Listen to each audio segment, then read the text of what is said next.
Scorched by Darkness, Eternal Mate's Paranormal Romance Series, Book 18. Written by Felicity Heaton, narrated by Troy Duran and Kira Stevens. Chapter 1. The clock in the gray stone tower to his right continued to chime the hour. Midnight. The hundreds of fae, witches, demons, and other species crammed into the large square of the underground town swayed, hugged, and sung together in a discordant melody that grated in Hart's ears as he stood unmoving, the only still thing in a churning sea. But inside him, it was a different matter. His stomach twisted and his mind spun, thoughts colliding and breaking apart, emotions threatening to unravel the tentative hold he had on the darkness.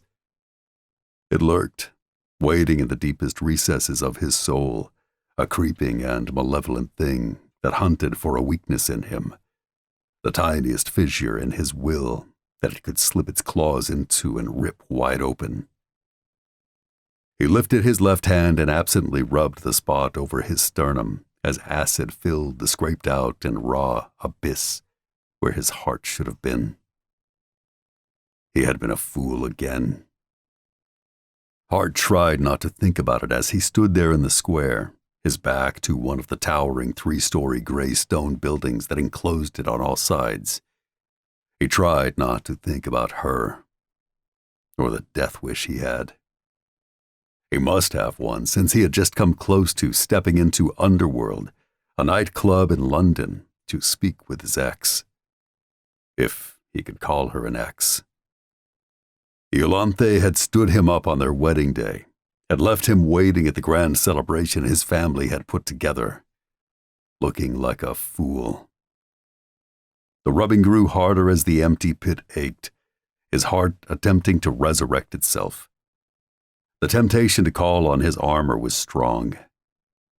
It would only take a simple mental command to the black and silver bands that encircled his wrists, and the onyx scales would ripple over his body, transforming his fingers into talons that could easily slice through bone and remove the damned broken thing that passed for his heart, freeing him of its constant torment.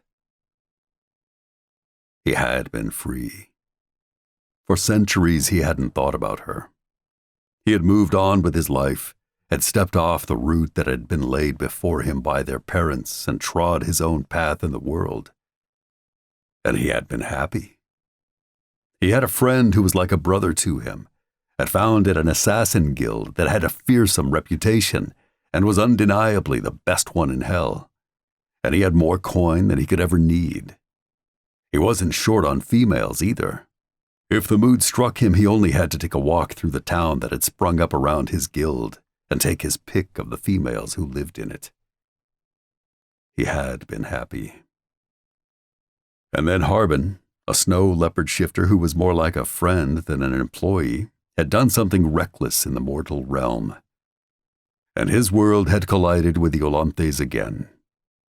And all the gods' damned feelings Hartt had thought long dead had come flooding back. So, like the fool he was, he had gone to see her tonight, well aware that if her jaguar shifter mate so much as smelled him nearby, he was a dead man. Worse, he had brought his family's ring with him, one she should have worn on her finger. Hartt raised his hand and scrubbed it down his face, somehow held back a groan as he closed his eyes and shook his head.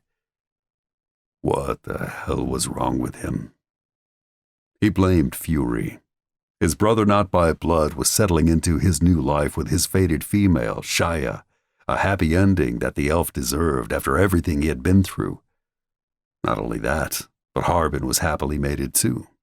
Seeing the two of them with their females was screwing with his head, rousing desires he should have forgotten. He blamed Iolanthe too. The shock of seeing her again after all these centuries must have jolted something loose. She means nothing to me, Hartt muttered as the people around him swayed and came close to jostling him too. The square was far too packed. It felt as if every person living in the Fey town that occupied a cavern beneath a mountain in the highlands of Scotland was out tonight, crammed into the small heart of it to celebrate the dawning of a new year. Someone tried to grab him, leaning close to him, and he flashed fangs and snarled as he rolled his right shoulder and shirked them. The big shifter of undetermined species, although he smelled like a wet dog, grunted and shrugged and grabbed one of the witches instead. She squealed in delight as he lifted her and spun, her petite booted feet coming up and almost clocking Hartt in the face. He huffed and leaned back to avoid being struck, and the darkness writhed in response to the switch in his emotions. If it had been a living being, it would have smirked. Sometimes it felt as if it was alive and had a will of its own. Sometimes he couldn't control it, failed to contain it. Bad things happened then. Hartt sidestepped and peered at the crowd, forcing his mind back on track. The mission. The reason he had come to this Fey town near Fort William. The intel he had gathered pointed towards his mark being here tonight, somewhere in this dense throng of revelers. While he couldn't imagine his target celebrating the new year, let alone being anywhere near a crowd of this size, following up the lead seemed like a good way of distracting himself. He rubbed a hand over his mouth again. Gods, he needed a distraction. Taking on this contract was keeping him busy, but at a cost. Fury wasn't happy about it. His friend had been on his case about rolling solo on a mission since day one, didn't care that the client had stipulated that he had to work alone on it, and that it had to be him who took it on. Fury preferred him away from the front lines, as far from danger as he could get, and while Hartt usually indulged him because he didn't want Fury to suffer, he couldn't do it this time. He needed some action. He needed some space, some time away from the guild. He just needed a moment to breathe. A distraction. His gaze hopped over the heads of the gathered males and females, cataloging them all, discerning their species whenever he could from a distance. The demons were easy to pick out from the crowd with their horns that flared from behind the tops of their pointed ears, and the fact they stood a head taller than most of the crowd, as he did. The witches were equally as easy to identify for the most part thanks to their gender, mainly female, and the colorful and interesting fashion they wore. Neither species were of interest to him. He kept searching, picking out the vampires he could easily spot, studying them to see if they reacted to anyone else nearby, someone unseen by him. They were all too interested in eyeing up potential prey among the gathered, their crimson eyes following females or males that were clearly inebriated. Easy pickings. His mark was here somewhere. Hartt moved again, wove through the people and headed towards a set of broad gray stone steps that led up to a raised walkway that ran around three sides of the square. A better vantage point. He stopped near the top step and his gaze caught on something on the other side of the square. A distraction. Her flame-red hair tumbled around slight shoulders in soft waves as she peered at the crowd. The dark makeup that surrounded her eyes and streaked across her temples made her honey-colored eyes look stunningly bright as they sought something. Burgundy leather hugged long, lean legs and a curvy waist, cupped breasts that had many males staring. She paid them no heed as she frowned at the gathered, a mulish or possibly dissatisfied twist to her red lips. Hartt studied her in silence, still amidst the crowd as they pushed their way down the stairs behind him, as if his boots were rooted to the stone.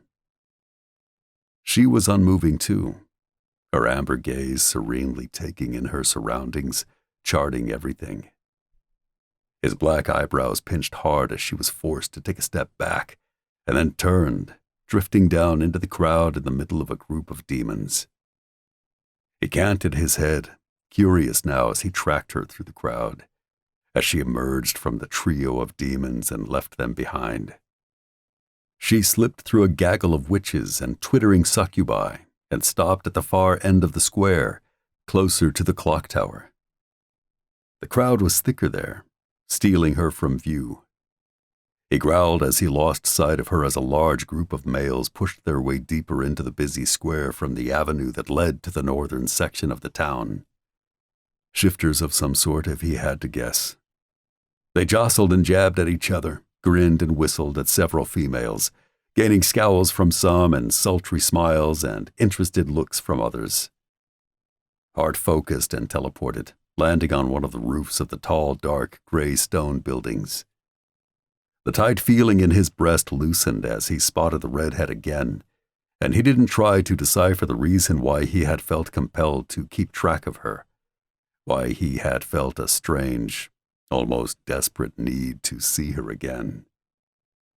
He didn't need to. Every instinct he possessed told him there was something off about her, something wrong. At first, he had thought she was simply looking for someone she knew, or perhaps she had lost her friends in the busy crowd. Now, as he eased into a crouch at the edge of the pitched slate roof, he knew better. His lips quirked into a half-smile. She had been looking at everyone but him, diligently keeping those bright honey-colored eyes away from him as she had scanned the crowd. Eyes that now leapt to and locked onto the spot where he had been on the walkway.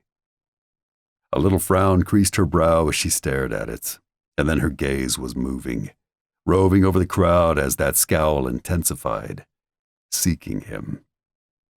He moved a foot to his right, pressed his side to the smoking chimney and peered around it, using it as cover as he observed her. If he had to guess, he would say she was a fellow assassin. He realized something else as she looked off to her right and her eyes remained fixed there, tracking something off to his left, at the opposite end of the square to the clock tower. Hartt looked there too and cursed as he spotted what she had. She was after the same mark as him. His violet gaze leapt back to her, and something in the region of his stomach sank slowly towards his boots, even as fire ignited in his veins. He had the terrible feeling that taking on this contract had been both a good and a terrible idea. She was a beautiful distraction. But he was going to have to kill her,